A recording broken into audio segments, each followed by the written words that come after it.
பறவை ராணியே வந்து இந்த தானியத்தை சாப்பிடு. வான்னு சொல்றேன்ல. அ. ஊ.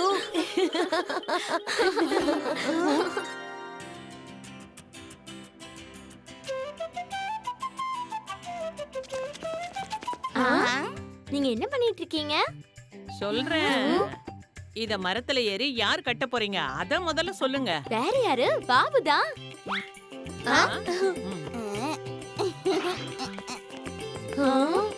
அம்மா, ஆனா இத வச்சு என்ன பண்றது? இத இறுக்கமா நல்லா கட்டி விடு. இது எதுக்காகனா அதுல பறவைக்கு தண்ணியும் உணவும் வைக்கணும். ம்?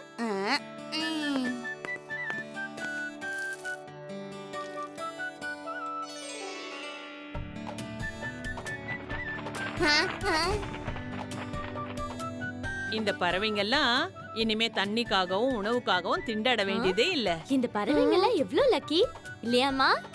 லக்கி அதுங்க இல்ல, நாம தான். உணவும் தண்ணீரும் இதுங்களுக்கு கிடைக்குது, அப்புறம் நாம எப்படி லக்கியாக முடியும் அம்மா? அதிர்ஷ்ட தேவதையோட ஸ்டோரி கேட்டீங்கன்னா அப்புறம் எல்லாத்தையும் புரிஞ்சுக்குவீங்க. அதிர்ஷ்ட தேவதையா? It's story time with Sudha அம்மா.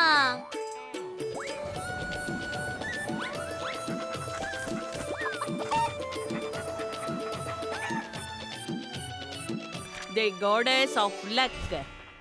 ஒரு சமயம் விஜயநகரத்தோட வானிலை ரொம்ப மோசமா இருந்தது. அதனால மோகனோட தோட்டத்துல மாமரத்துல மாம்பழங்களும் கிடையாது, அப்புறம் வாழை மரத்துல வாழைத்தாரும் இல்லாம போச்சு.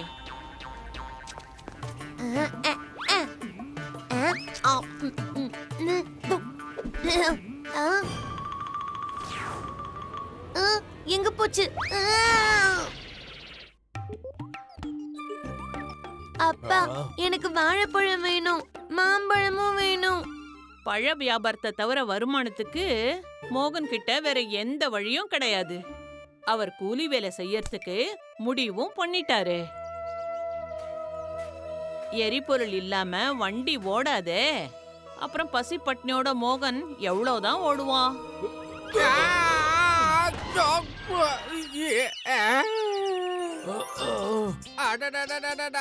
சிறுக சிறுக சேமிச்சு என்ன இப்படி பண்ணிட்ட? அது தலை சுத்தல் வந்துருச்சு சேட்டு.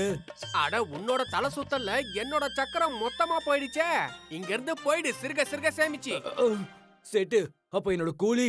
அட, என்னோட நிலைமைய புரிஞ்சுக்க. மொத்தமா எனக்கு நஷ்டத்தை ஏற்படுத்திட்டு என் கிட்டயே நீ கூலி கேக்குறியா? கும்பிட்டு கேட்டுக்கிற, சிறுக சிறுக சேமிச்சு ஒழுங்கா போயிடு.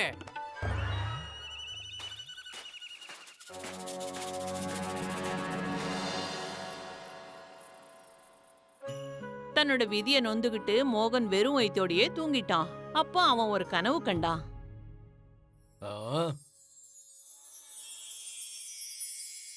அதிர்ஷ்ட தெய்வம் உன்னோட எல்லா விருப்பங்களையும் நிறைவேற்றி வைப்பாங்க.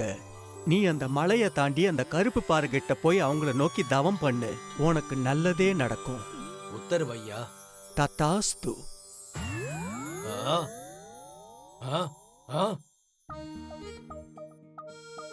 தன்னோட கனவை பத்தி வசந்தி கிட்ட சொல்லிட்டு காலையில விடிஞ்சதுமே மோகன் புறப்பட்டாரு அதிர்ஷ்ட தெய்வத்தை பாக்கறதுக்காக.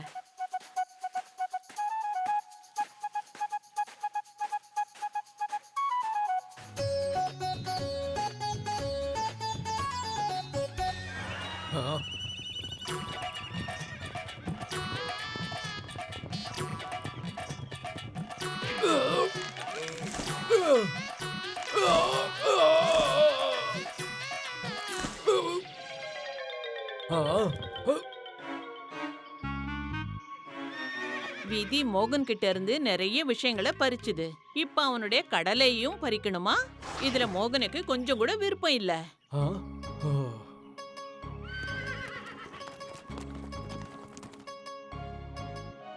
என்னோட கடலையை சாப்பிடறதுக்கு பெருசா வந்துட்டீங்க.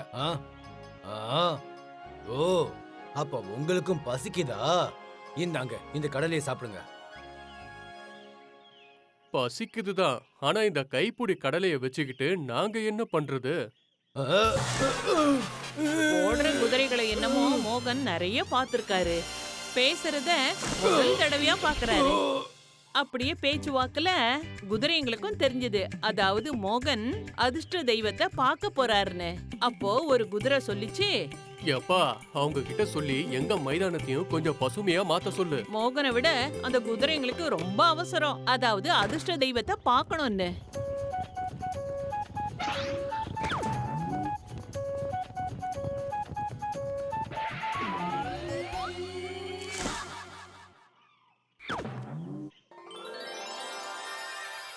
சரி, போயிட்டு வரேன்.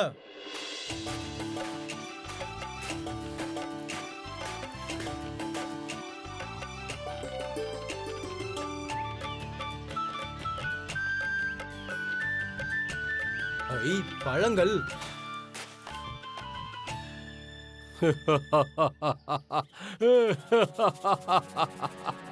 அட, இந்த சிரிப்பு சத்தம்.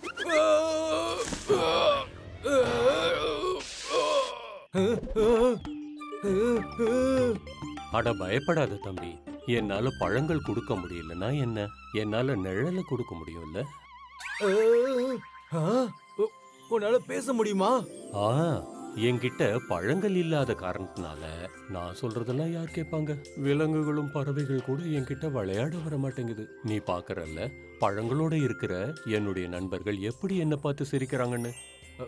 நீங்க கவலைப்படாதீங்க மரமே, நான் அதிர்ஷ்ட தேவதை கிட்ட உங்களுக்காக பழங்கள் கேட்கிறேன். என்ன சரியா? ஆ, ஆ, நிஜமாவா? ஆமா, இப்ப என்ன விடுங்க, நான் ரொம்ப தூரம் போகணும். ரொம்ப தூரம் போகணுமா? அப்ப போ. அட, விட சொல்லி உங்ககிட்ட சொன்ன, இப்படி தூக்கி வீச சொல்லலாம்.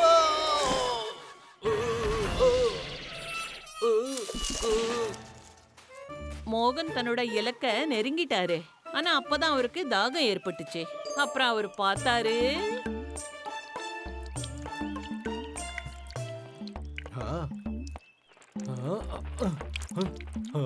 ஓ வழிபோக்கரே, இந்த தண்ணீரை எங்களுக்காக விட்டு வைங்க, இங்க தண்ணீர் தட்டுப்பாடு அதிகம். பேசுற குதிரை, பேசுற மரங்களை சந்திச்ச மோகனுக்கு பறவைங்க பேசுறத பார்த்து எதுக்கு அதிர்ச்சி ஆகணும்? கவலைப்படாதீங்க பறவைகளே, நான் அதிர்ஷ்ட தேவதை கிட்ட போய் சொல்றேன். இந்த அருவியில தண்ணியை கொட்ட சொல்றேன்.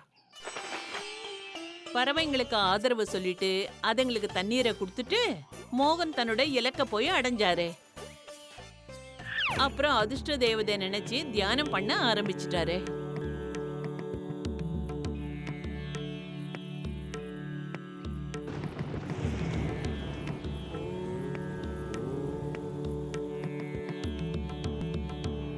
கண்ண தெர மோகன். தாயே, உன்னோட அர்ப்பணிப்பு பக்தியை நினைச்சு நான் ரொம்ப சந்தோஷப்படுறேன். நீ என்கிட்ட 3 வரங்களை கேட்கலாம். அதிர்ஷ்ட தெய்வம் வரங்களை பத்தி பேசின உடனே மோகனுக்கு குதிரை, மாமரம், அப்புறம் பறவைகளோட ஞாபகம் வந்தது. அவங்களெல்லாம் வழியில சந்திச்சத அதிர்ஷ்ட தேவதை கிட்ட அவங்களோட கஷ்டங்களை போக்க சொல்லி வேண்டிக்கிட்டாரு. தத்தாஸ்து. அந்த தெய்வம் சொன்னது போல மோகனும் அதே மாதிரி செஞ்சாரு. அவர் அருவி கிட்ட தோண்டி அந்த பாக்ஸை எடுத்த உடனே தண்ணீர் நல்ல வேகத்தோட அருவி மறுபடியும் கொட்ட ஆரம்பிச்சுது.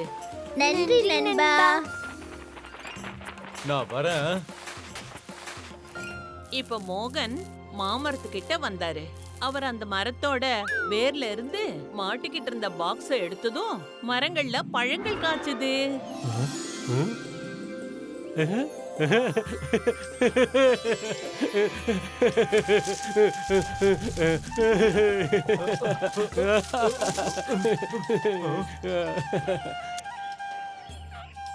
ரொம்ப நன்றி நண்பா.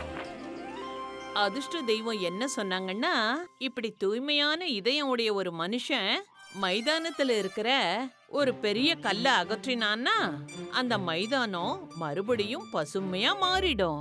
பசுமையான இதயம் கொண்ட மனுஷன் எங்க கிடைப்பான்? இந்த பாறைய நீயே ஏன் அகற்றக்கூடாது? குதிரைகள் பிடிவாதம் பண்ணதுனால மறுபடியும் மோகன் பயந்துகிட்டு அந்த பாறைய தள்ளினாரு.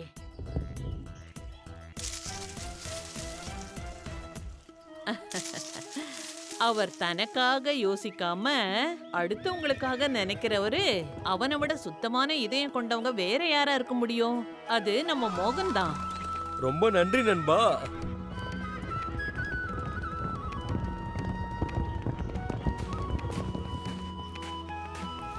எல்லாருக்கும் உதவி செஞ்சுட்டு மோகன் வீட்டுக்கு வந்தபோது அவர் அங்க யாருமே வரவேற்கல. என்ன நீங்க தெய்வத்துக்கிட்ட உங்களுக்காக எதையும் கேட்கலையா? வெறும் கையோட வந்திருக்கீங்க? என் நண்பர்களோட கஷ்டத்துக்கு முன்னாடி நான் என்னோட கஷ்டத்தை மறந்துட்டேன். ஆனா நான் வெறும் கையோட வரல.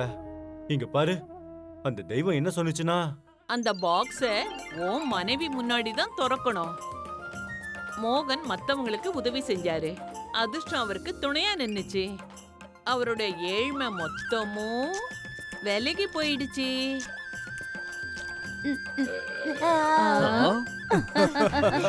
இப்ப புரியுதா? ஒருத்தர் சுத்தமான இதயத்தோட மத்தவங்களுக்கு உதவி செஞ்சா அதிர்ஷ்டமும் அவங்களுக்கு தான் துணையா நிக்கும். அம்மா, ஆனா மோகனுக்கு புதையல் கிடைச்சது. பறவைங்களுக்கு உணவும் தண்ணீரும் வச்சதுனால நமக்கு என்ன கிடைச்சது? சந்தோஷமான உன் நண்பர்கள், உன் சிரிச்ச முகம், புதையலை விட இது கம்மியா என்ன? If you like this video, subscribe to our channel Murthy Media. பேச்சோட பேச்சாக சொல்ல நான் வந்தேனே, பேசிய வார்த்தைகள் கொள்ளை கொண்டதே, உண்மையான கதைதான் சொல்ல வந்தேனே, பேச வந்தேனே காரசாரமாகவே.